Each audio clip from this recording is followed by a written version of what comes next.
All right. I do believe we are going live on YouTube for episode 66, believe it or not, of the On the Hunt podcast. Joining me tonight is the number one Lions fan, Mr. Bobby Bless. And Bobby, while I check to make sure we're on and everything, tell me how's it going, my friend? Oh, it's going well, brother. Just like I was telling you before before we started that, it is adulting that got me tired. Not nothing else. Not nothing else, just adulting. But just going to work, doing your regular work week stuff got me tired. But shoot, I'm ready to talk about some Detroit Lions football because this is about the most fun I had so far this week.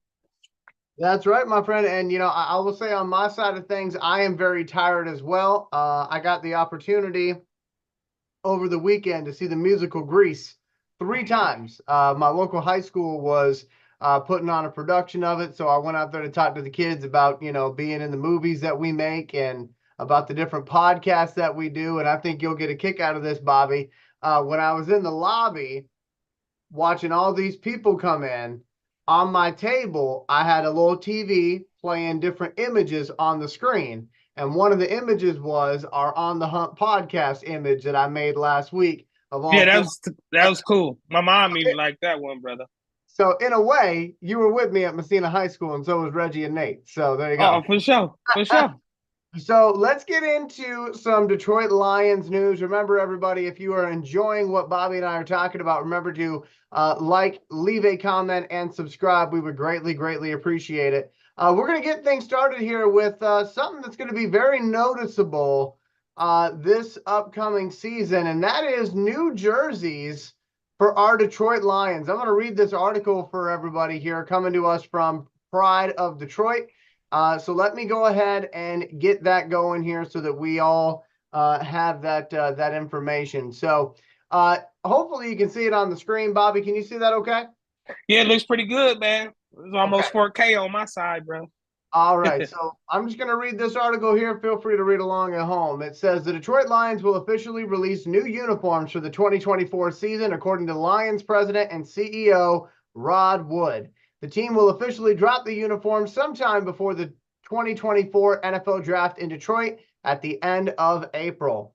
Saying, quote, we'll be rolling them out probably just before the draft, Wood said at the owners' meetings Tuesday. I think everybody will be excited about it. I'm not going to tease it too much, but I'm really happy with the way it turned out. It was a multi-year process that Brian and Mike Disner really led, worked with Nike and the league, and I think the fans are going to be really excited about it. This will be the team's first uniform change since 2017, when Detroit unveiled their current set of modern jerseys, including their current all-gray color rush. Teams are allowed to make full sweeping changes to their uniform every 5 years, but the Lions took a couple extra years to get the design right. Wood wouldn't provide many details on what to expect from the new uniforms, only saying that he believes Lions fans will be happy with the alterations made this year. But he did drop a small nugget regarding the William Clay Ford patch that has previously been on the uniforms, saying, quote, we're going to treat that in a little different way, Wood said. I'm not going to tease exactly how it is. It's going to be honored, but not in the same way it was with the current uniforms. While the current Lions uniforms were largely popular when they were released in 2017, several complaints have risen over the past 7 seasons. The gray outlining of the gray numbers has made it difficult to read at times, and the all-gray pajama pants uniforms have worn out their welcome, and they certainly don't mesh well with the new alternate helmet that was revealed last year. Mark your calendars. The new uniforms are just a few weeks away. Ooh. Let me go to our number one Lions fan, Mr. Bobby Bless, because he's going to be buying that merchandise. So, Bobby, before we show what I'm hoping for, I want to talk to you. How do you feel about the Lions' current uniforms that they've been wearing, and what would you like to see? Um, Dang man, I'm bad, man, because I'm just the fan. They just can just sell me anything, dude. I like the ones we got. I like the ones I ain't even seen yet. I'm not a biased. I'm a buy it no matter what, but I'm not biased on what I like. I don't really have no interpretations. The the funniest part of that, what you was reading so elegantly, like I may add, Mr. Elijah, is that the Lions took extra time to make sure they get it right. So it makes me excited because, with us winning the NFC, I mean, getting to the NFC championship, winning the North, we get the New Jersey, man, it's almost like, man, you better find another reason to say SOL because you're running out of it. So I'm a fan of that, right? That in itself. And like I was like, how we chatted up before we get to going before the episode. Rod Wood, man, when it ain't when it's not about football on the field, he got a good product with the Lions, man. I'm very, very pleased with the changes he done inside and outside of, Fort Field, jersey changing. And one last thing, how he mentioned that the new jersey, those new jerseys, helmets that we wore last year didn't match with that one. That is in fact. So obviously he's listening to what fans feedback, and he putting that into the jersey, and that's obviously why he took extra time to. I hate to even give him credit for it, and I'm just going to say it in the future. I think he took extra time to listen to the fans. Is that Yeah. funny coming out of Allen Park, Detroit, Michigan, brother? Well, here's the funny thing is the fact that, two things. One thing, we all got to, be honest about what made him win us over. I should say win you over because I have not been there. But you were like, man, that Wi-Fi is legit Oh, in Ford Field. dude, So it's legit. that's what sold you is that you can Yeah, upload all your videos, you can stream live from inside the stadium. And, I think that's what really won you over, right, yeah, Bob? yeah.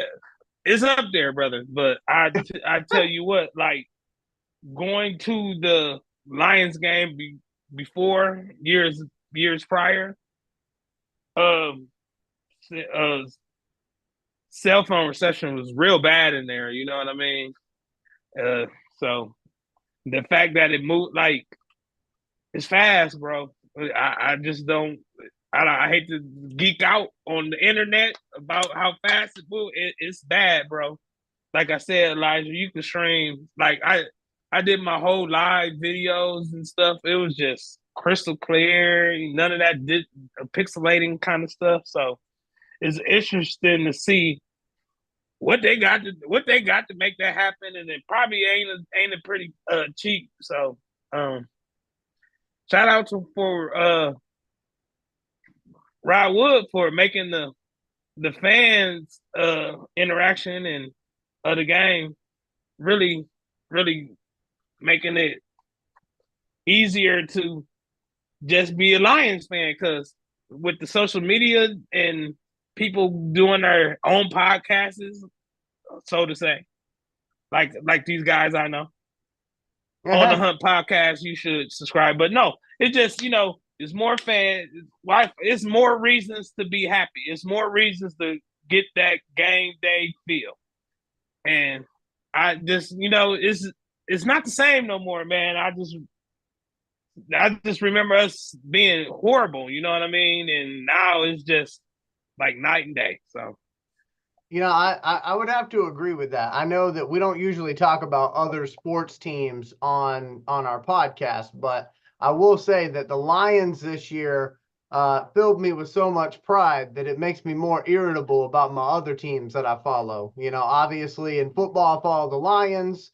In college football, I follow my Georgia Tech Yellow Jackets. Same thing for basically all college sports. I follow Georgia Tech.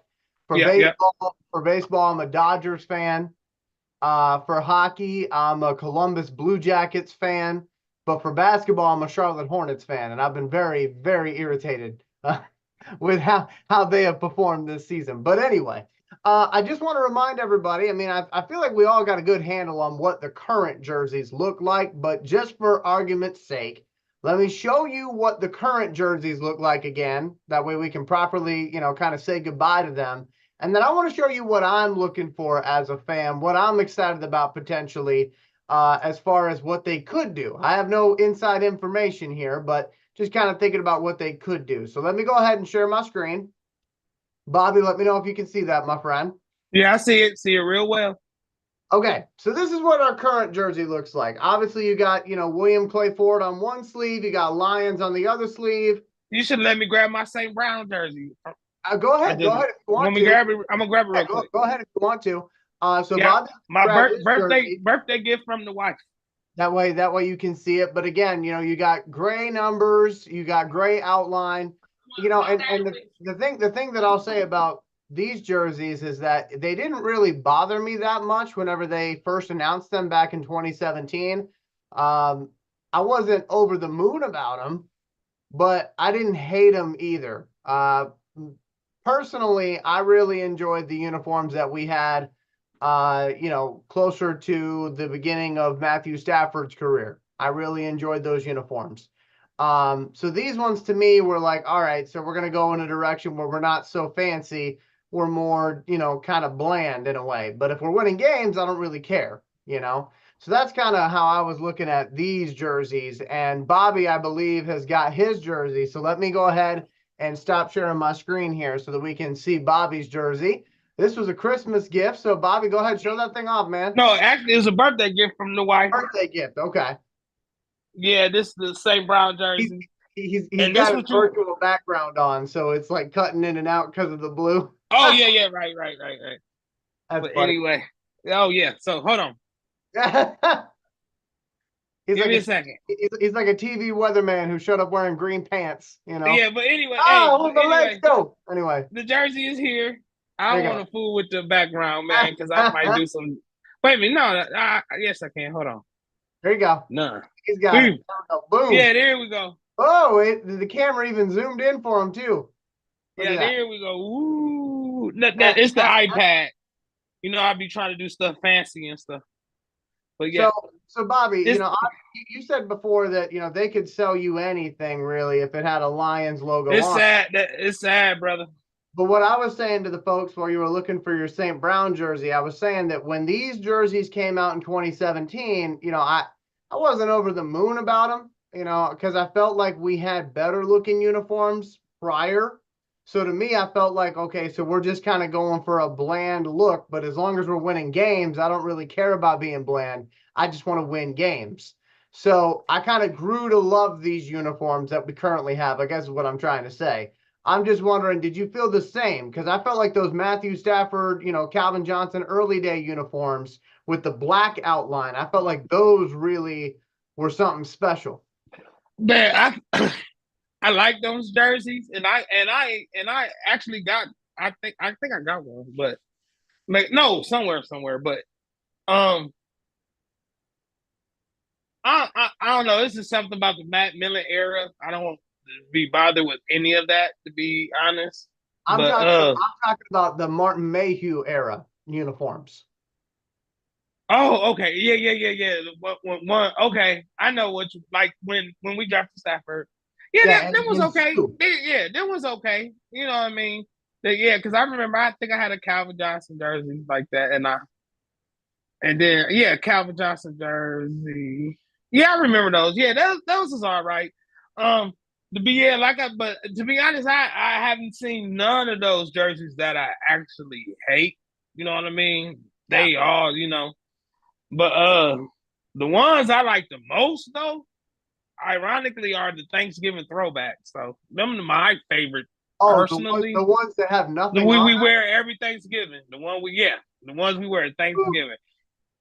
And the reason why that's my favorite jersey, because it's been many of like Thanksgiving is one of the reasons why I'm a Lions fan. So Right. just being able to around my family watching the game, because most families and just most people, period, they either 49er fans or Cowboy fans or Packer fans and stuff like that. So when I was everybody watching my team on Thanksgiving, I felt like this is my team. I represent the whole team in the whole house by myself, kind of thing. So that's why they're my favorite, because I was able to wear it around my family. But the the early '90s ones was pretty good too. The ones, I would uh, certainly agree with that.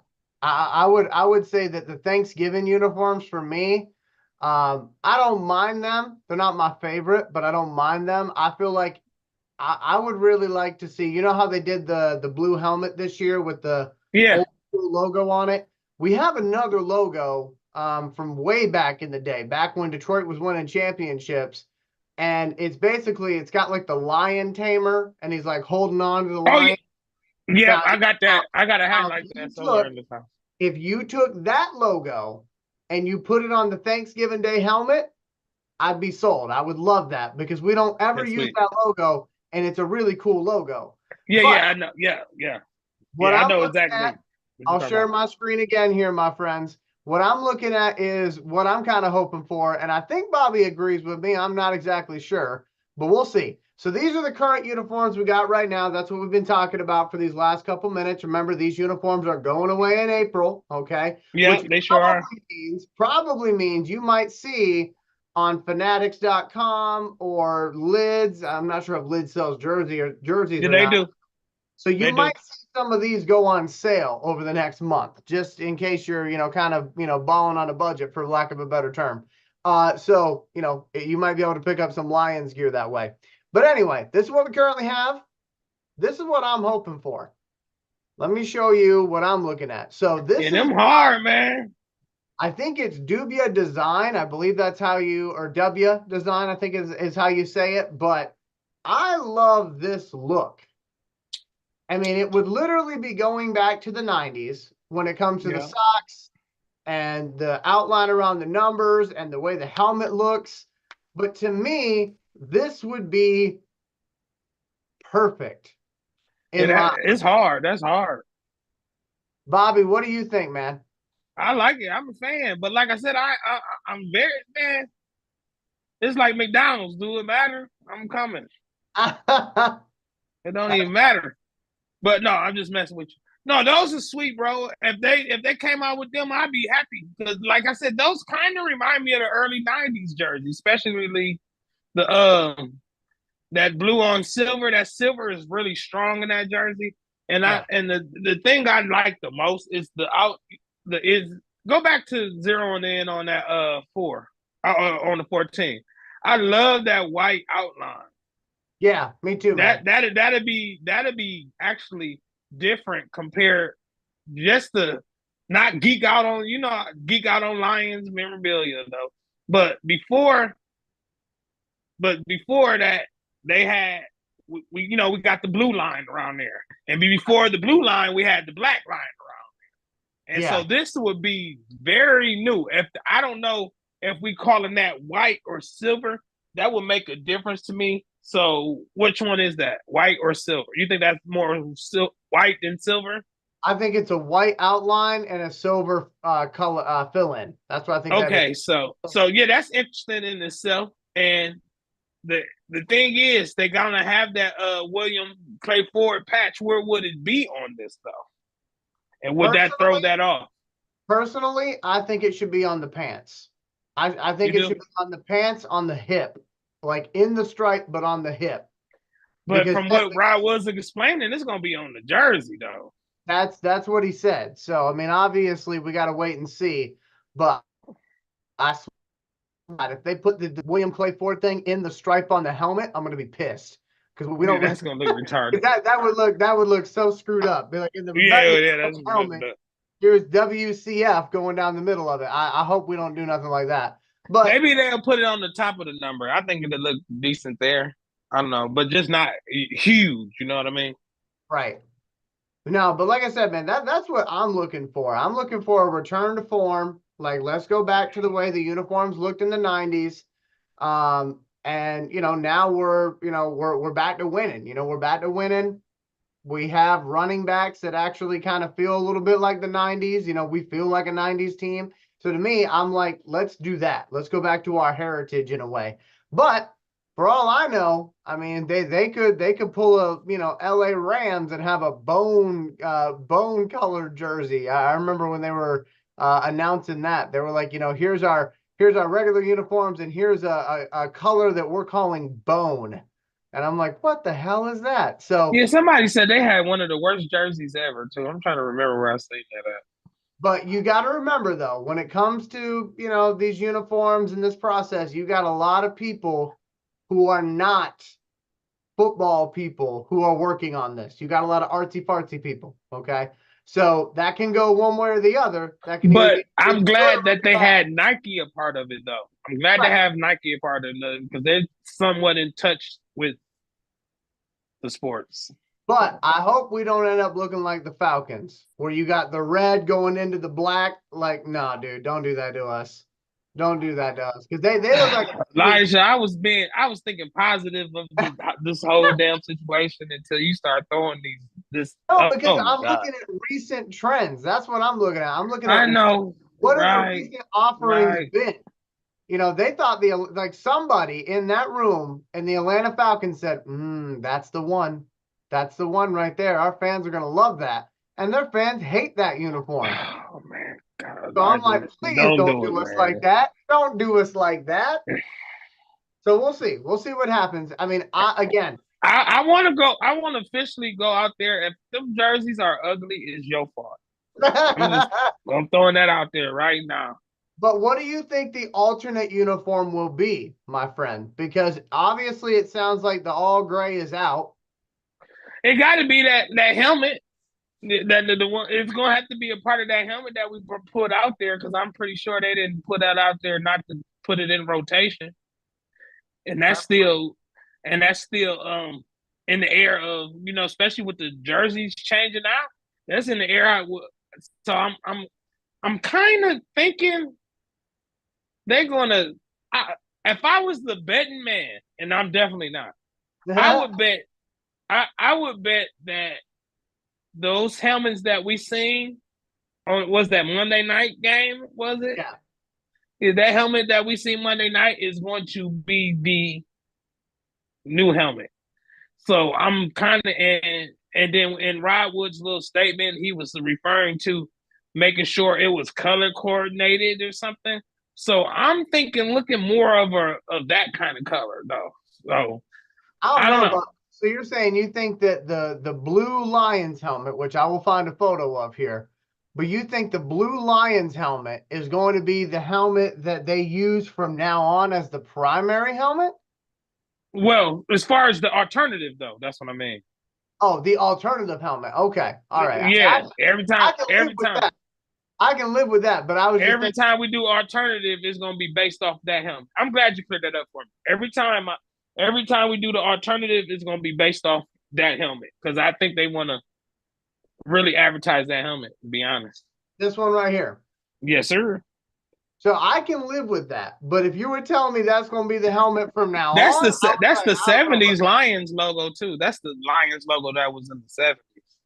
And my only issue with that, Bobby, which I think maybe I'm out on a limb here, maybe I shouldn't have an issue with it because we won all of the games we wore this helmet in last year. But my issue, Mm-hmm. like the '70s, I don't remember the '70s being a great era for. I don't either. So I would have thought they would have, done something different with it. But again, I mean, we won both games that we played in this helmet. Yeah, So yeah, that's maybe I should definitely let the that go. '70s logo though, for sure. But yeah, so I agree with you, Bobby, that they'll probably have this be the alternate helmet. I mean, it already is, but I think that this will be the one that Yeah, they. because I think they plan on trying to market a lot of stuff to go with it too, like hats and whatnot, So they because they like that. so let's think about it like this. How many uniform combinations do you think they will present? I mean, because you've got. It's going to be a road. It's going to it's going to be rolled in at home. That's it. Because I promise you, they're not getting rid of the Thanksgiving jersey. So this is probably going to be a road at home, and then that third one is going to be for the new helmet from the helmet from last year. So I see 4 uniform combinations coming our way. Okay. Home, away, Thanksgiving, because that's its own combination. And Yeah. then I think we're going to get a redesign on the alternate uniform. It will not be all gray. So That like color, you mean like that what we used to call the color rush one? You talking right, about? right. Okay. I think maybe they're going to go from the gray to the Honolulu blue. Okay. But to be fair to them, okay, I don't think gray was their intention. Now, this might be something that nobody really cares about, but let me just throw my 2 cents out here. So when Georgia Tech did a rebrand a few years ago, one of the things that they wanted to do was because they had just signed a deal with Adidas to become an Adidas school, because they were a Russell Athletic school, but then nobody was really using Russell Athletics for football anymore, so they became an Adidas school. So when they did that, they said, listen, if you take 10 items of Georgia Tech merchandise, you're going to have 10 different versions of Georgia Tech gold. There's no specific Georgia Tech gold. So what they did was they actually designated a specific color gold that represents Georgia Tech. Their colors are gold and white for folks who don't know. The problem is when they tried to do the gold logo on the basketball court, on television, the gold looked green. And when they did the gold on the football uniforms, the gold, unless it was in metallic, looked yellow, looked like mustard yellow. And it's not at all what they intended to do, but it's like, okay, for some reason it doesn't translate. So I think with the all gray uniforms, I don't think gray was their intention. I think their intention was silver, but whenever you actually put that on material, it didn't translate.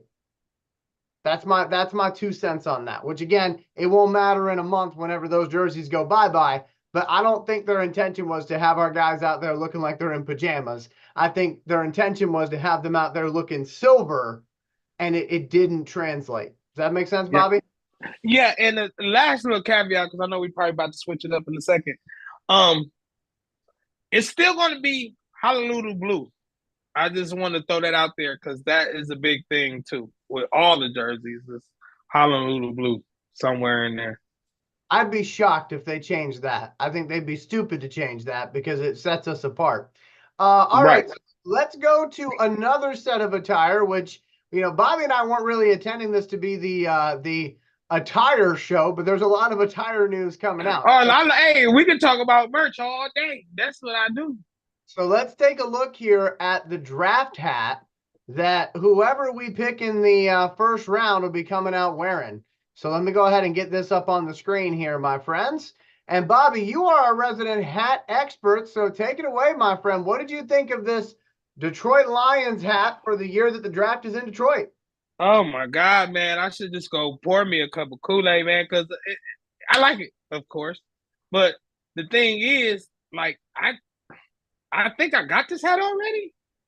I don't know, but I buy a whole bunch of hats, so I like the hat because it's definitely better than last year's hat. I like not to say I disliked last year. I like this one better.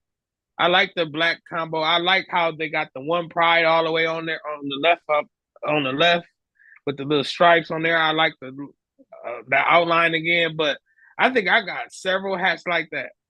I got several hats like this, but I like it, but it's not nothing special. If you get my drift. Oh yeah, for sure, man. Like for me, I would have thought, as I take that off my screen here, I would have thought that with the draft being in Detroit, that they would have either went retro with it, when I say retro, I mean like 70s or 80s type Yeah, hat, yeah. Or use our main primary color, which is Honolulu blue, not black. Because like I'm sitting here right now with the hat Bobby gave me, and if I had a blue Sharpie, I could have the draft hat here in about 15 minutes. Don't touch that hat. I'm not touch going that to. hat with no I'm goddamn not going to, but Sharpie. I'm just saying though, like it kind of looks like the hat I'm currently wearing. Yeah, hey, I could if I really wanted to be you know what, I'd go pull out a couple hats look just like that, to be honest with you. But that's why that's the not nothing special part to it. But I do like the tribute to the the Michigan with the we got the mitten on there, as they say, and the Upper Peninsula on there. That part is pretty cool. So I'm not gonna deny that part with the little stripes in there. I like that part. But the front looks pretty basic. But once again, it didn't matter. I was buying the damn hat anyway. It don't even matter. I don't even remember what last year's looked like, to be honest. But I got it somewhere though. So But let's but to be honest, just one more thing. I think they coordinate those hats among the teams. It's not just this is the yeah. Lions design. This is so. From So what you I got saw, from what I saw, Bobby is right on that. Everybody's got a black hat. It's not just the Lions. right, yeah. So, and then they also offer a cap too with that.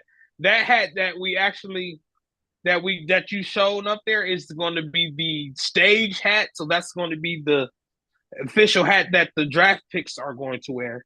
But they have a other side of that, or I want to say another hat that's more of a cap, but already of a Brent brim. That is the draft cap, but that's more so for like just people that's not fans of the. They call these 59 hats. Yeah. So, Which I will say, Bobby, I've had a lot of people ask me why I kept my stickers on the hat. And I told them I kept the stickers on the hat because Bobby Bless told me to keep the stickers on the hat because like that's keep a the sticker on the look, hat. right? Keep the So sticker on the hat. what's the significance behind that though for folks who don't know? Because if you keep the sticker on the hat, because if you don't, I mean, because if you because when you take it off, it's gonna be a circle around a circle where a faded circle in the damn hat. So you might as well keep it on Fair because enough. it is gonna put a real like faded. Because the rest of the hat gonna be faded, but it's gonna be one little patch that's all bright and shiny, look nice looking and shit. So, and then it's gonna look like a big circle on your lid. So that's why. Okay. All right. Fair enough. Fair enough. So Yeah. let's take a look here at something that is not attire related, but is actually game related. And the NFL has decided to make a couple changes. And one of those biggest changes is, as I pull this image For up the on my kickoff. screen, the change to the kickoff. That's right. So you will know, and Bobby, I promise I'm not taking a shot at you when I say this, but you will know that Nate and Bobby, and I'm not sure how Reggie feels about this, but basically everybody except for me on this show, they watch the NFL, they watch college football. They don't usually pay attention very much to like the spring league stuff. I'm watching this year though. I'm watching this year. Hey, yeah, you right. You can, So, hey, you can do me bad. You're right. no. You're right. But I'm ready this I'm year, Elijah. I'm I ready. promise I'm not going to do you bad. But I'm ready. I'm watching. had they been watching, they would have already seen this kickoff. Okay. So here's the basic setup. All right. From everything that I understand about this. All right. So the kicker is going to be at the kicking team's 40, as you can see on the image here. The rest of the kicking unit is going to be lined up on the receiving team's 35. And then the receiving team's blockers are going to be lined up on the 30. And the kick returner basically has all the room behind them to try to field this kick. But the idea behind this is that it's going to make kickoffs more exciting. It's going to limit the collisions between all the blockers so that there won't be as many big hits on kick returns as there were in the past, leading to concussions and things like that. So it's safer this way too. But I believe this is going to fix a problem that we saw last year, which is that there was basically no point to have your kick returner back there last year because everybody was just kicking it into the end zone.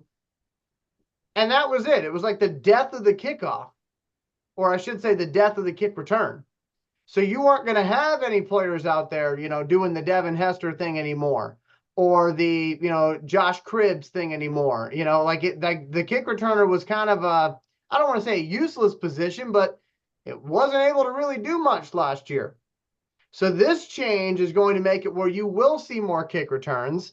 And one thing that I heard Rich Eisen talk about was he believes it's going to lead to a lot more kick sixes because once you get past those, that kind of briar patch there, we'll call it the 30-yard line where everybody's engaged with each other. Once you get past that as a return man, the only person you got to worry about is the kicker. So if you got a talented running back there, a talented wide receiver, or the fastest cornerback or whatever, I like their chances against the kicker. So I think this could lead to more kick return touchdowns. Bobby, let me go to you. What do you think about this? I'm going to take the image off the screen so folks can see you.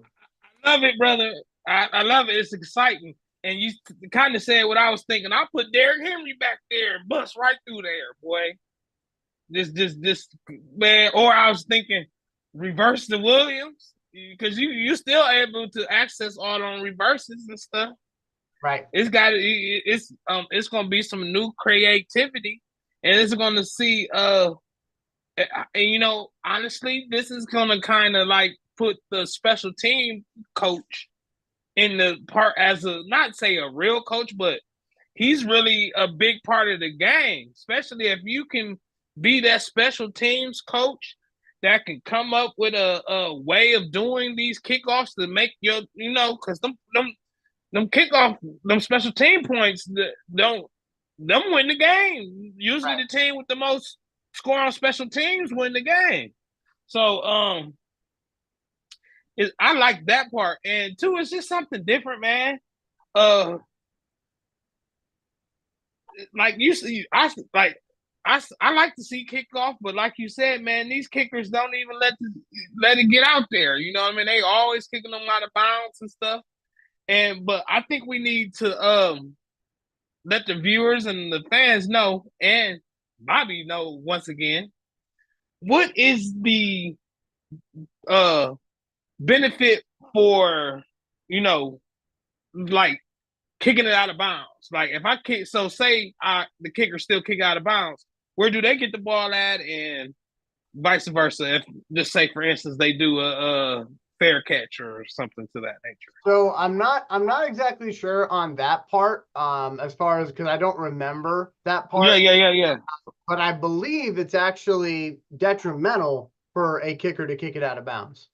I don't exactly remember where the yardage brings you to, but I'm pretty sure it's built in to where like you really don't want to kick it out of bounds. You really don't want to have to go into the end zone. Me as a special teams coach, I'd rather kick the damn ball out of bounds than to let Tyreek Hill get the damn thing. Right. So, I want to look that up actually.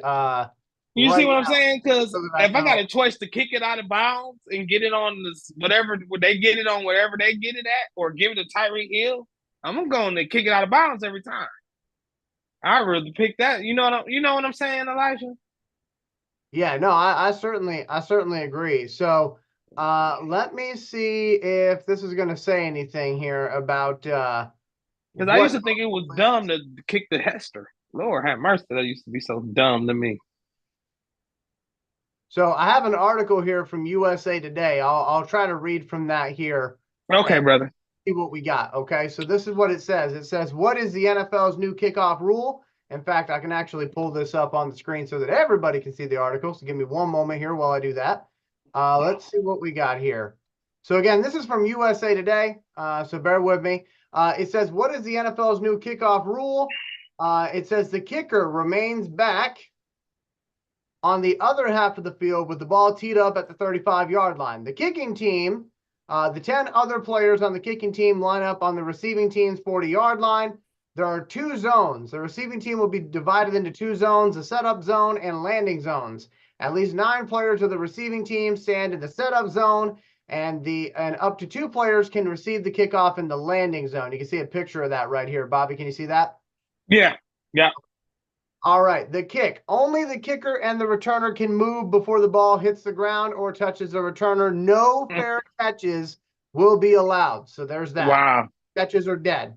The kick. Touchbacks in the end zone will start 5 yards further up the field at the 30-yard line. If the ball lands within the landing zone and becomes a touchback, the ball will be placed at the 20-yard line. That make sense? So, okay, I see. If he let the ball hit the ground, he get it at the 20, right? So if you're a kicker and you kick it and it goes into the end zone, you're now giving the other team the ball at the 30-yard line. Oh, I see what you're saying. So if the kicker kick it out of bounds, they get it at the 30. But if the returner let the ball hit the ground, they get it at the 20. Right. So Okay. if the ball lands within the landing zone and becomes a touchback, the ball will be placed at the 20-yard line. But for the kicker, I mean, they're going to give the receiving team 10 extra yards by kicking it Yeah. into the end zone. So they're not going to do that. They're going to try to pinpoint it to where the return man's got to do something with it. Maybe. Because I still rather give it to him at the 30 than kick it to Tyreek Hill. So Onside kicks. No surprise onside kicks will be allowed. After the kicking team informs officials of their plans, the two teams will line up in traditional onside kick positions. That's sweet. That is what you got. So again, let me go ahead and close it out. But that should answer folks' questions, and I apologize for not having that up prior. But again, touchbacks in the end zone will start 5 yards further up the field at the 30-yard line. If a ball lands within the landing zone and becomes a touchback, the ball will be placed at the 20-yard line. So as Bobby said, there's going to be some strategy involved, because do you really want to mess with Tyreek Hill running it all the way back, or do you want to just give him the ball at the 30? That's a fair question.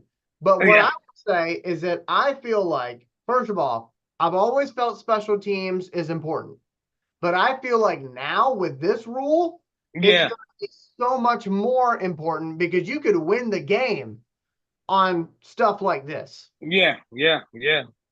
And who are you going to have? Because like the other thing to think about here, which the XFL kind of flirted with, and they were trying to kind of figure this out, which is another reason why I tell people to watch these spring leagues, because the NFL likes to, look at the rules they're testing out. And then if they do that, we're going to steal that. Okay. But anyway, with the XFL, when they were first trying this new kickoff thing out a few years ago, one of the issues they were having was guys weren't really sure how to block whenever the guy they're blocking is 5 yards away, because they're used to having a running start. Yeah, right. So that's going to be different too, because you're not going to have a lot of space between you and the person you're engaging for a block. So it's going to change the way they do that. It's a different type of athlete, in my opinion, that they're going to need to do something like that. And then, I'm sorry. Go ahead. Make your last point, Elisha. I was just going to say that, for the return man, you got to have somebody with great vision, which you had to have that before. Don't get me wrong, but like, it's a lot more than just speed. Yeah, he got to be quick with it. Yeah. But I was going to say, I see NFL's teams bringing in what they call what guys that just come to observe, like what I call them, consultation, like I don't know. Oh yeah, consultations with like probably, I'm assuming, Australian football or something like that. Yeah. Because I don't see I don't see the traditional special teams coach really knowing what to do as of yet, but maybe we do. Maybe they may have seen this coming or something like that, because it's different football, man. It really is. So it's interesting to see. Nate Rucker has joined us. Good hey! evening, my friend. How's it going, Nate? Man, it's just been a busy mess. What's going on, my guys? What's up, big dog? Man, going pretty good. So just to fill you in, Nate, we were talking about the new kickoff rule that they adopted from the XFL. We talked already about the new uniforms and what I'm hoping they might look like. We talked about the draft hat as well. But we're kind of like on this kickoff thing, because as I was just reading to Bobby, and I don't know if you heard this or not, Nate, so I will relay it to you as well. If a kicker kicks the ball into the end zone, it's now at the 30-yard line that the receiving team gets it. And if the return man, basically, I don't want to say doesn't field it, because that's not what I'm trying to say, but basically if they don't, try to advance the ball, it's going to be at the 20. Like it has been in years past. Yeah, it's basically trusting. It's like the accuracy of the kicker. So if you're familiar with the way the net is set up, you have two outside nets, and then you have one of the side, which are considered the guard nets. So let's say you have the goalpost, right? And then there's 2 extensions outside of that. So no. We're not talking about indoor football. We're talking about XFL.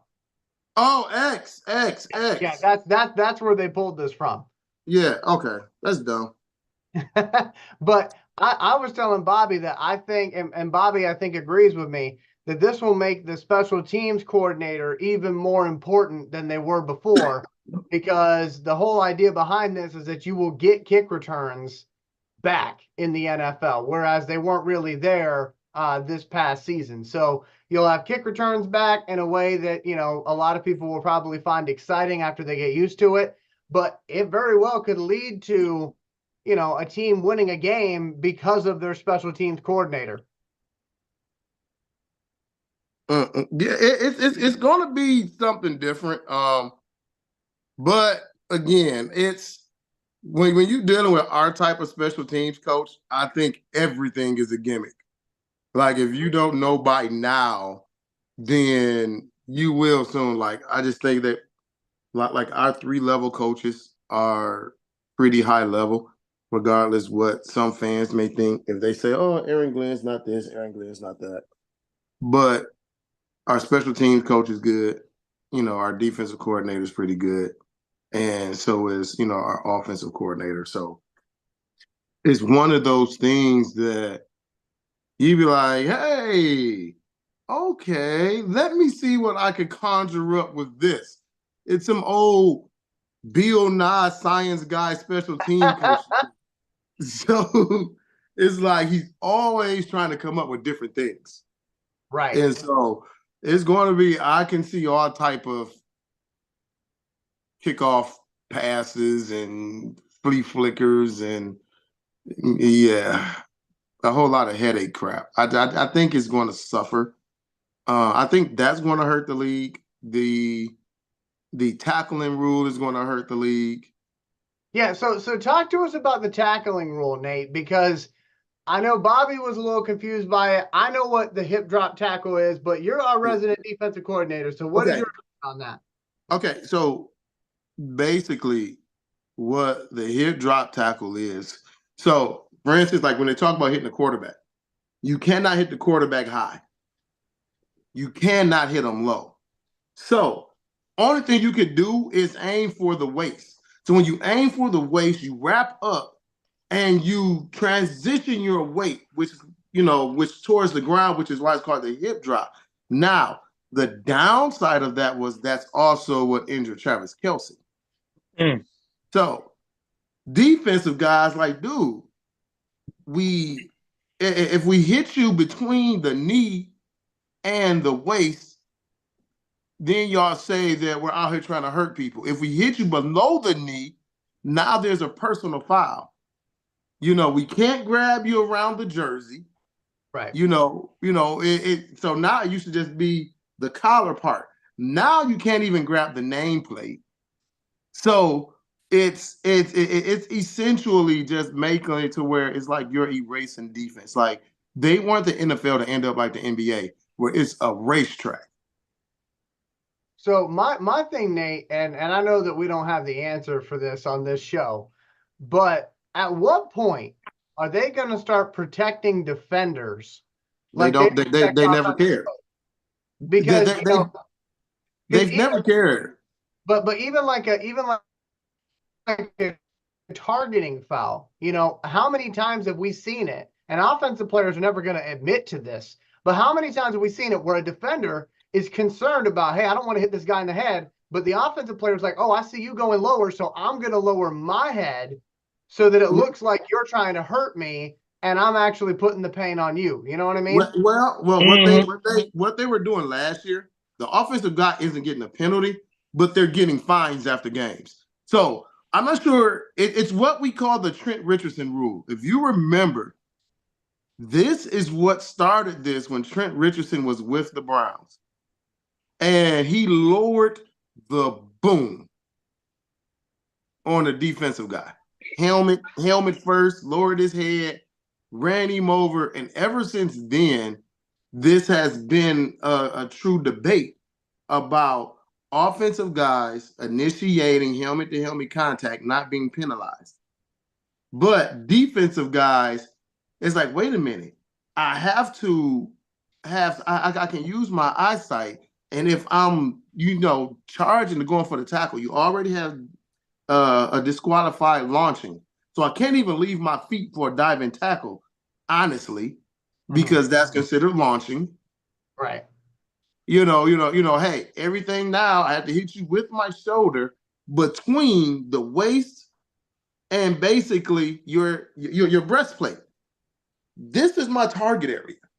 Right. And this is not laser tag, so it's not that easy, No, it's not. Especially when you're talking about moving that fast, talking about changing directions. You're talking about running backs that vary from 6'3" to 5'8". Right. You know what though? That football game, you see them all out there with laser tag guns. Pew pew. Anyway, so let's take a look here at the first two teams that are going to get to try out these rules, because they announced the Hall of Fame game 11 hours ago. So the two teams that are going to be testing all this new stuff out is going to be the Chicago Bears and the Houston Texans. That's going to be a boring ass game. I know. Because CJ Stroud ain't going to play. August 1st at 8:00 p.m. And I'll just go on record and say this now. So for me, I remember when I was a kid, I used to be excited about the Hall of Fame game, and I used to be excited about the Pro Bowl. I was excited about the Pro Bowl because it was one more opportunity to watch a real football game before the off season, because it was always after the Super Bowl. And that's where I think it should have stayed, but they decided not to do that. And as far as the Hall of Fame game is concerned, I always loved that because it meant the start of football season. But it doesn't really feel that way anymore. Like, it just feels like a really bad game. So I don't know. Very bad game. Like, I feel like the Hall of Fame game should be something that is so exciting that it honors the people going into the Hall of Fame. I don't know. Maybe that's just a little too on the nose. I'm not sure.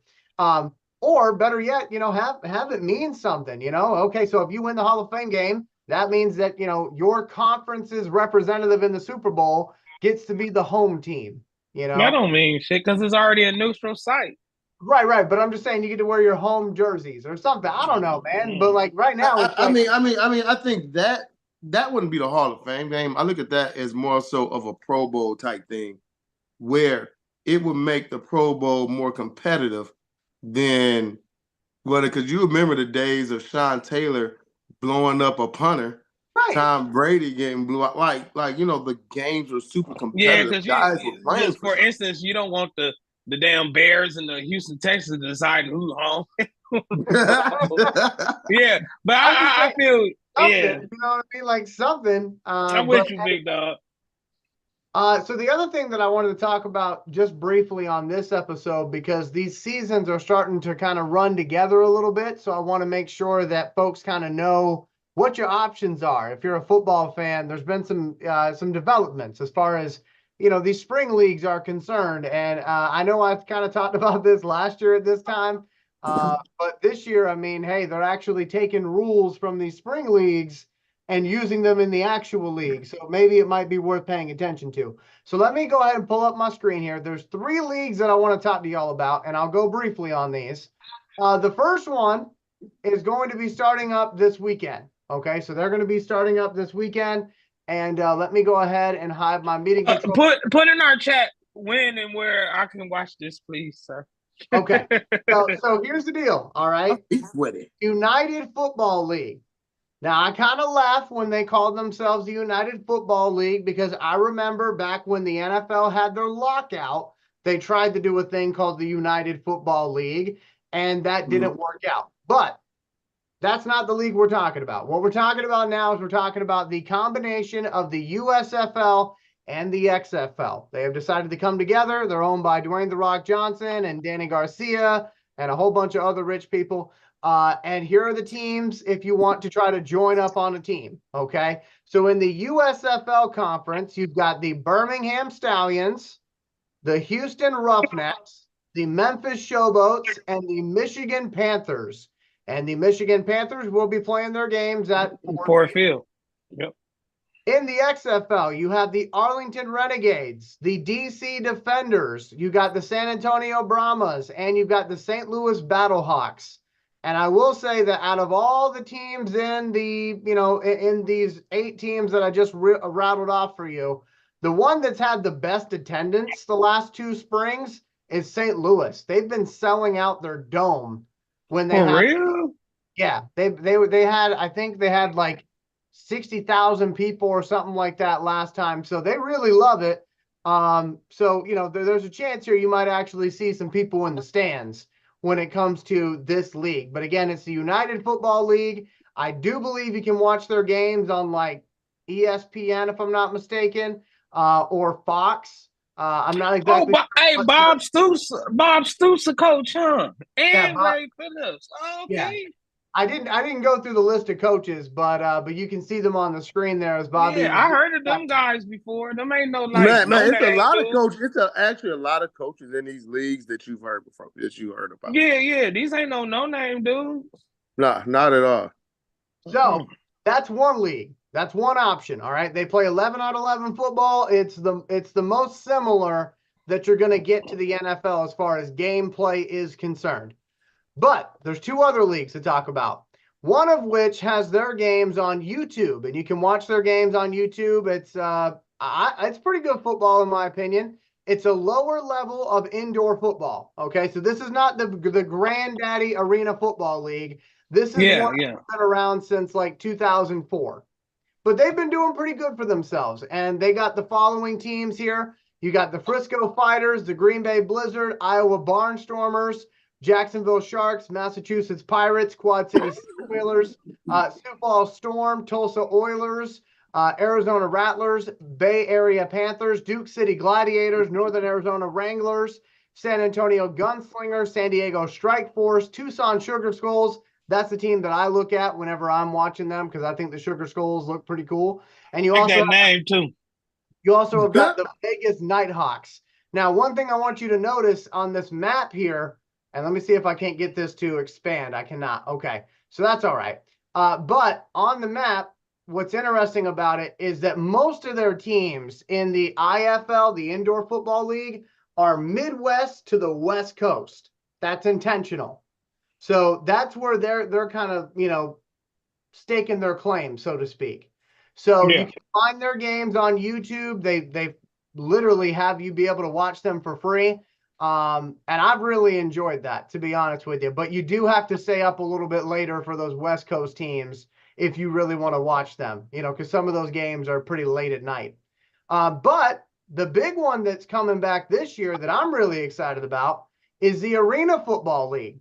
Arena Football League ran for 32 consecutive seasons, and then they ended up going bankrupt in 2019, which was right before the pandemic, which even if they would have tried to play during the pandemic, they probably wouldn't have been able to do it because nobody was allowed to have indoor events.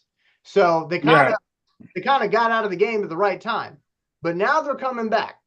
And they actually struck up a deal with NFL Network. So they're going to have 30 games on NFL Network this season that you'll be able to watch. And their first game is going to be right after the first day of the NFL draft, the third day of the NFL draft. So NFL draft will end day 3. The draft will be over. And then a couple hours later, you can watch Arena Football right there on NFL Network. So I thought that was very smart of them to get that type of partnership. But here are the teams in the AFL. You've got the Albany Firebirds, Minnesota Myth, Nashville Cats, Philadelphia Soul, Georgia Force, Louisiana Voodoo. Orlando. I like that name. Yeah, me too, man. And they got some really cool jerseys and like really cool hats and stuff that they're doing. Yeah. Orlando Predators, which is a name that if you know anything about arena football, you will know that name. And the Iowa Barnstormers, you said that on the other one. I heard it. That used to be a classic arena. Right. You have the West Texas Desert Hawks. You've got the Iowa Rampage, Salina Liberty, Southwest Kansas Storm, Wichita Regulators. And then I like that one too. Out west, you've got the Billings Outlaws, the Oregon Black Bears, which are actually part owner is Kayvon Thibodeau from the New York. Oh, Yeah. I do remember hearing that. You got the Rapid City Marshals, and you've got the Washington Wolfpack, which will be out in the Seattle area. But take a look at their map, though. I mean, they're literally coming back, and they're coming back with a vengeance with 16 teams, and they're all over the United States. Yeah. Right. There ain't no Michigan team. Not yet, but I think they're definitely going to be working on that. I know the 2 expansion teams that they're looking to do next year are Chicago and Arizona. So be on the lookout for that. But the Nashville Cats, all them damn Texas teams. West Texas sounds like that damn West Texas sounds like that shit from Varsity Blues or Necessary Unnecessary. Sinbad on there. I don't disagree. I don't disagree. Some of the names I like, some of the names I don't like. But one thing that I will say is that I'm excited to have this back because there's so many players that want to play professional football, but maybe they just need a little bit more seasoning. And that's happened a lot. I mean, Kurt Warner, he was legitimately from the Arena Football League. That's how he was in shape, So it has happened before where these teams end up, doing really well for themselves. And I just want to pull up here for my fellows on the screen because I think they will enjoy this. Here are the logos for the AFL. Just because I thought you guys might enjoy these here. Let me do this again here. 1 second here so I can get that back up. Let's see. So hopefully my screen is showing these logos right now. See them? Yeah. Hey, that Regulators one is hard. That is hard. This is the Voodoo right here. I like that too. That Regulator one hard. Nashville Cats, one thing that you guys would probably appreciate, Jeff Fisher is a part of their management team. And they took over the municipal arena there in Nashville. And right now, if you drive by that arena, it is completely wrapped in Nashville Cats gear. Oh, that's sweet. They really taking hold of this team, huh? And that's what I wanted to see. As a fan of the Arena Football League, I wanted to see how serious are they taking this? Because if they're not taking it very seriously, I don't want to invest myself in it. But they went out and they got that NFL Network partnership. They went out there and they got, the Nashville Cats looking really great and everything. So it's like, all right, maybe this might be something. We'll have to wait and see.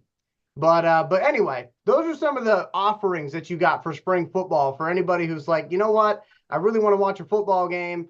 What do I got? Well, you got the UFL, you got the IFL, and you got the AFL. And let's not forget about our brothers to the north. You also have the Canadian Football League, but that starts up a few months from now. So there you go. And then obviously NFL will be back before you know it. But I'm excited about all the spring league action and hopefully seeing some players, be able to get some tape. I know one of the quarterbacks in the XFL is Adrian Martinez. Oh, yeah. So I will be very curious to see how does Adrian do, because I thought he should have made our roster last year as our third guy instead of who we had as our third guy. But that didn't end up happening. So maybe Adrian, will get some good tape here. But anyway, it's 7:22. Nate, you had joined us kind of late, my friend. Do you have anything that you want us to discuss? Let me see. What else do we have? Have you guys did your prospect watches? No, we didn't do any of that. So I've done mine a few weeks ago. I did a kind of a diamonds in the rough type deal where I was talking about players that aren't getting a whole lot of love, which was funny because after I did that, then those players started getting a lot of love. So that's normal. But who do you have, Nate? I know that you have the kid from Penn State, right? Yes, which is Chop Robinson. Yeah, I like him. Well, it depends. So, like, what I looked at was what we needed on the defensive side, and I knew it was either defensive tackle, cornerback, or defensive end.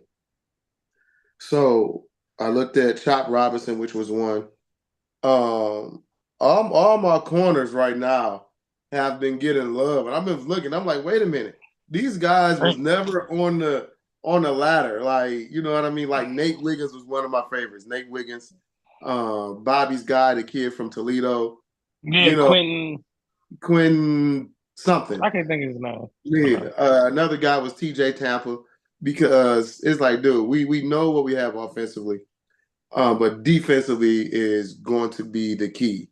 So, you know, like I say, Chop Robinson right now is just my favorite guy, and I think that he would be excellent opposite Aiden Hutcher. And the other guy is Braylon Trice, from kid from Washington. Okay.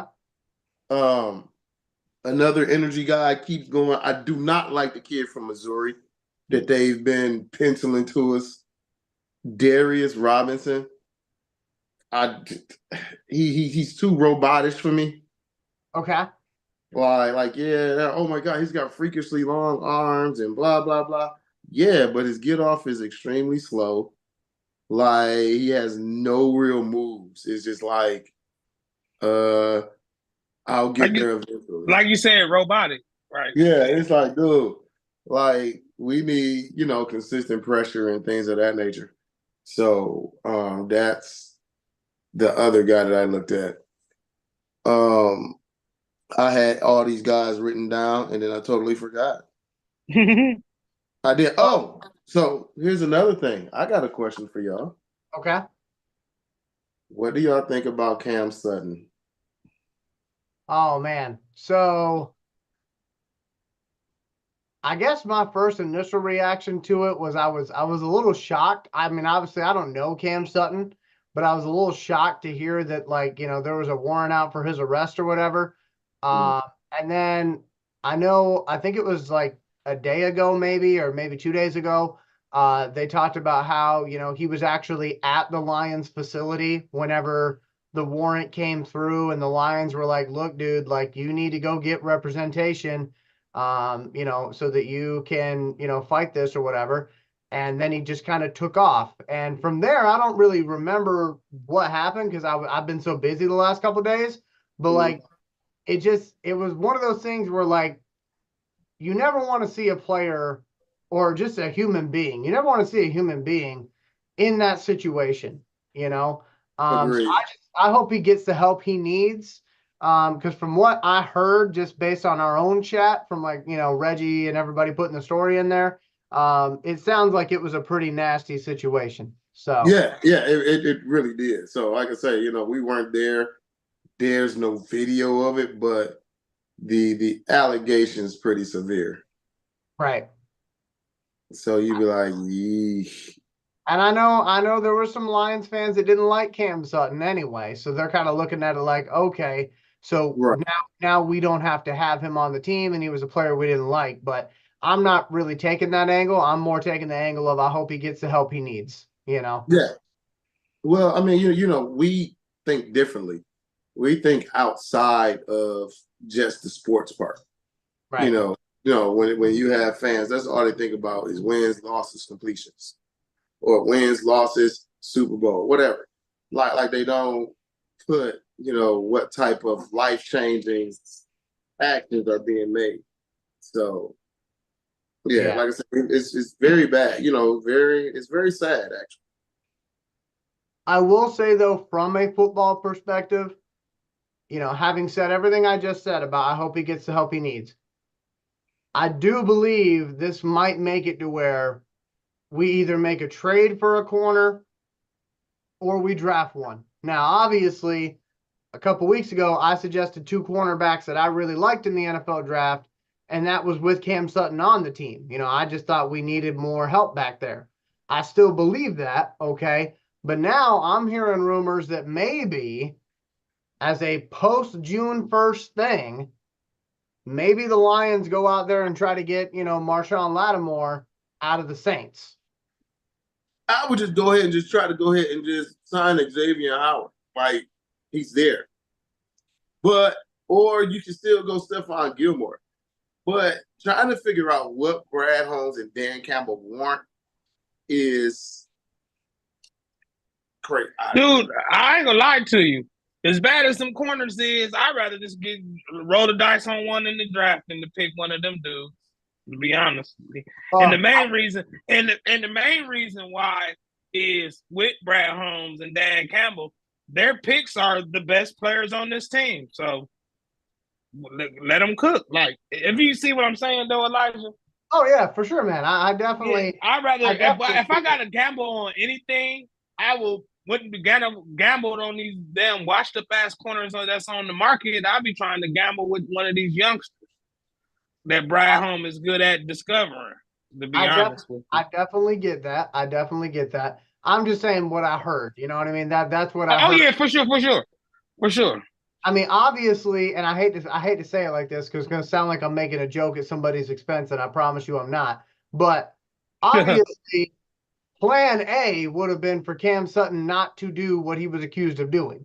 Okay, that would have been Plan A because they like Cam Sutton, but that didn't work out. And I will say this is like the first time that I remember, anyway, us ever having an off-season story like this to have to talk about. So I mean, I think that says a lot whenever your GM and your head coach are into year 4, and this is the first time we're hearing about any type of behavior that would bring dishonor. And they only coming from a guy that's been here 1 year, so it ain't like this a guy that's not somebody they drafted. Our foundation guy. It was really a feeling for real. I do know the Lions have contacted the league to try to say, listen. We just I know they voided his contract.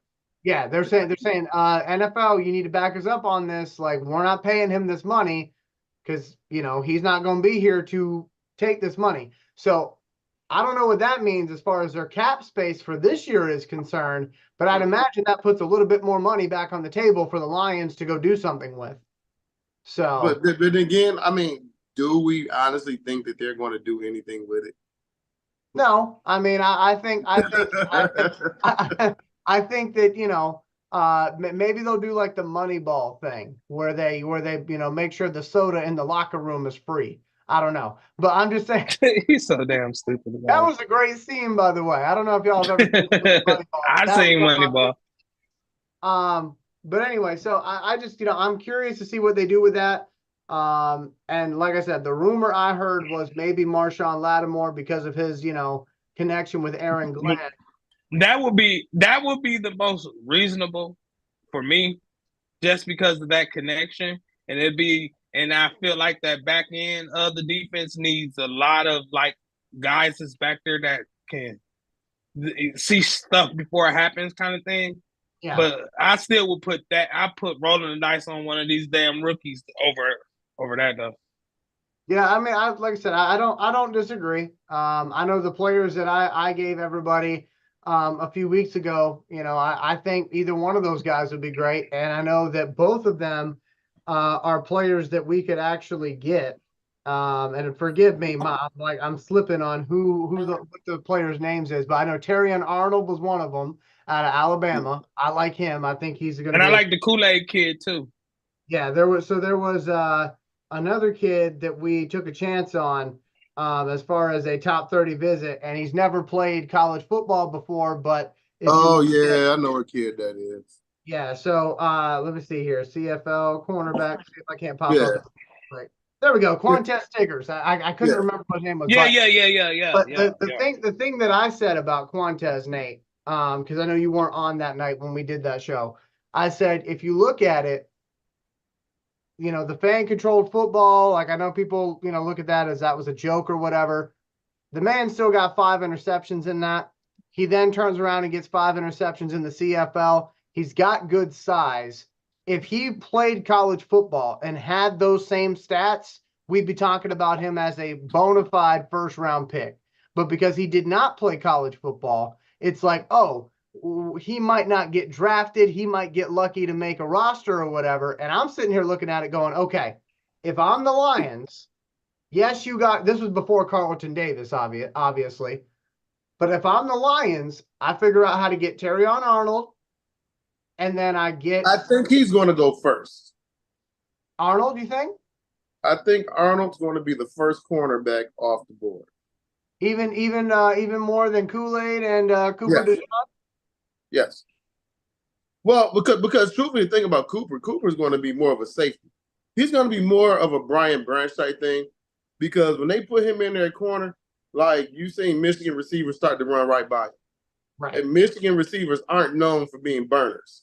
I mean, you have one fast guy in Roman Wilson, but he played better at safety than anything. So I truly wouldn't trust him in any type of true corner situations. Right. Like his technique still has a lot of work. I haven't seen the kid play, so I'll take you at your word on that. Oh yeah, I mean, he's one of those kids where he reminds you of a guy that was Mr. Do Everything in high school, like track, football, 3-sport athlete, goes to college, great All-American kid, then he's an All-American safety, does everything just right, but then he's going to get to the NFL and be like, whoa. Right. No, I agree with that. And no, that's just where I see him. Like I wasn't impressed with Cooper DeJean at all. I was actually surprised he even came out. But like for Terrion Arnold, though, the thing that I love about Terrion Arnold was actually even more than his play, and his play is not bad, but even more than his play, there was a viral clip of him a few years ago where he was getting chewed out by Nick Saban, and they asked him about it, and like he had, in my opinion, an A++ answer for that situation. Yeah, I remember. Didn't we play that on here? We did, and like I was telling the Reggie and Bobby that night, I said, I remember for the brief moment in time that Jeff Okudah and Aaron Glenn occupied the same building, I remember in those games, it was like they had a special camera just to show Aaron Glenn chewing out Jeff Okudah. And Jeff Okudah looked like he was over it. Like he looked like he was just, all right, I'm phasing him out. So you need somebody who can take that tough coaching that Aaron Glenn's going to give you. And Terrion Arnold, I think he can do that. So if it was me, if I was the Lions, and this was before I knew about Chop Robinson, because I still don't know much about him. But if I was the Lions, I would figure out whatever I got to do to get Terrion and then draft Stigers somewhere. Because if both those guys work out, your back end for the next, I don't know, 5 to 8 years, it's all set. You got 2 corners that can do it. You got Carlton Davis who can help, the 2 rookies learn what they're doing, okay? And you've got, right now, I think we have a really great safety tandem waiting to explode in Walker and Branch. So that's what Walker's gone. Not Walker. I meant Kirby Joseph. Right. So, and then you can't forget. I told you guys, stop sleeping on my guy, man. Y'all got to stop sleeping on Melifonwu. I keep telling y'all that. I keep telling you. You're a beast to me. So Melifonwu going into this is what I see. Melifonwu and Kirby Joseph as your starting safeties, with Brian Branch as your number 1 nickelback. Okay. With Carlton Davis and then Amrik Armstead, just because he's a Bulldog guy. And you got to have a spot for Mosley, too. They love his ass, too. But I mean, they're going to let him heal. But the thing about Amrik. They love him. Or Amrik, Eric, whatever the hell his name is, he's only 5'9". Yeah. So well, you know what? that's the kid from the Raiders. You can always tell when Bobby doesn't quite love a person when he says they love his ass. Because he separated. Yeah, hey, Mosley, man, I don't even know why they paid him, but I'm gonna leave that alone. Because you separate yourself from the team when you do that. You're like, because usually it's we. Oh no. I have nothing to do with the negative stuff. I'm only a part of the positive. That's right. That's funny. I have nothing to do with the negative stuff. Yeah. No, but but honestly, with our boy Brad Holmes, once he gets the eye on the guy, he get him. So you never know. We might be moving up to get all them dudes is on the board. Like, because remember last year I told you Gibbs was the 2nd round pick. So all them dudes is on the board. It don't matter what any of them say. If they like them, they gonna go get them. So I kind of hope they get my guy from Toledo, but whatever. I don't think that might happen though. It's like what we were talking about a few weeks ago. Whenever I did my diamonds in the rough type draft analysis, I told everybody, listen, when it comes to the first round and the second round, I don't feel as confident this year as I felt last year. I feel much more confident with the midday rounds, or excuse me, the mid rounds and the later rounds, as far as my analysis is concerned, because a lot of the guys that I'm really enjoying are the folks who a lot of the draft experts aren't high on, like Javon Coleman. I think Javon Solomon. I think he is a fantastic prospect, but you're not hearing a lot of people talk about him. Brendan Rice, I will say this, I was on Brendan Rice a few weeks ago. Then all of a sudden, NFL Network started, featuring him because, oh, this is Jerry Rice's son. Maybe we should pay attention. Oh, this kid can actually play. And I'm like, Brendan Rice is your replacement for Joshua Reynolds. I think that's where Donovan Peoples-Jones comes in. That's the true possession. And I think guy. Jameson Williams is a replacement for Josh Reynolds. Be honest to me. Well, Josh Reynolds, other than St. Brown. I mean, Josh really wasn't the starter for real. He was like he was go-to guy. That's who when Jim was down, that's who we go to. But me personally, and nothing against St. Brown, I think Jameson Williams will bring more to the table than any of those dudes. It's just that he got to get on the field. I swear, St. Brown is the worker. You know what I mean? He worked to get to that. But Jameson Williams was born with it, and every time he touched the ball, it's like everybody hold their breath, man. I'm telling you, man. If he stays but out of trouble and don't get hurt, he hasn't. You know what I mean? You know what I mean? Stay out these people way. Don't go on nothing. Stay out these people way. And then just let it, because every time it's not like every game he play. Literally, from me just watching every play, every time he touched the ball, it's better than the last time he touched the ball. I'm telling you, that's gonna be the guy. But it's a lot more to it, and that he has to get to, and two are the most important. Number one, routes. That's number two, but number one is catching with his hands. Right. No, he has to catch that, because being a wide receiver, and I know being a former wide receiver, is that first thing you do, you have to high point the football. You're not always going to be able to run past everybody. You seeing kids come out here running 4.22s and 4.23s and 4. So you're not going to be. But he didn't drop no passes late in the season, Nate. No. But here's the thing.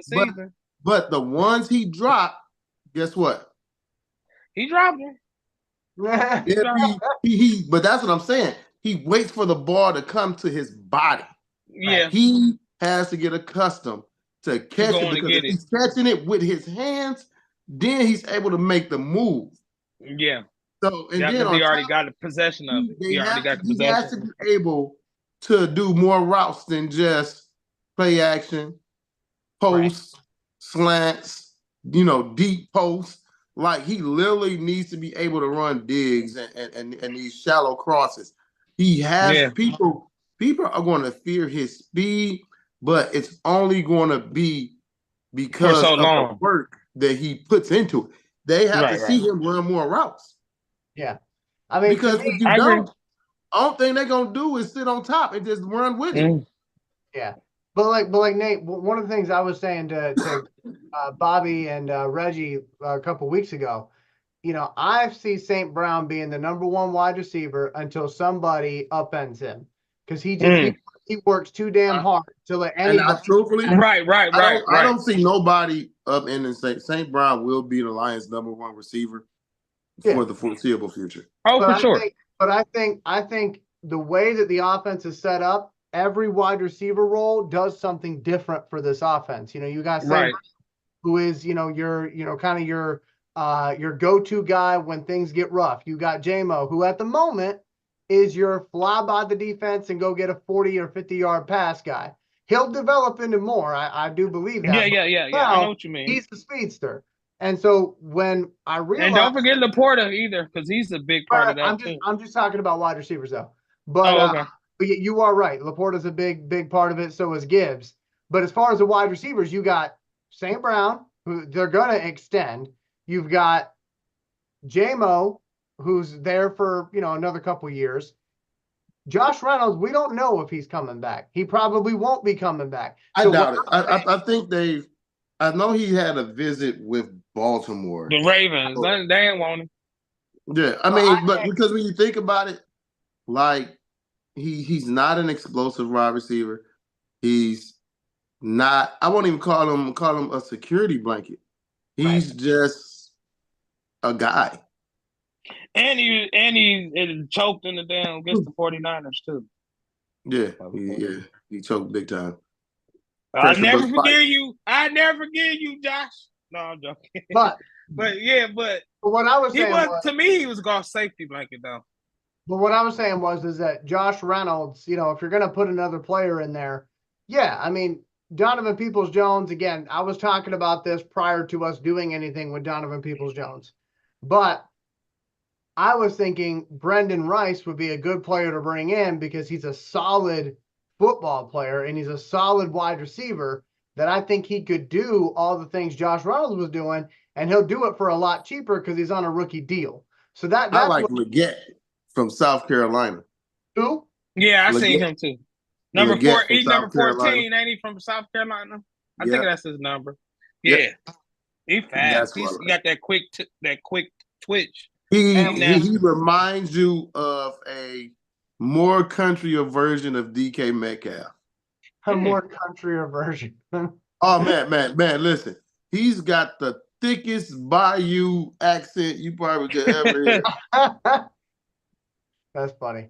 But and the other player that I was talking about a few weeks ago, Nate, was Frank Gore Jr.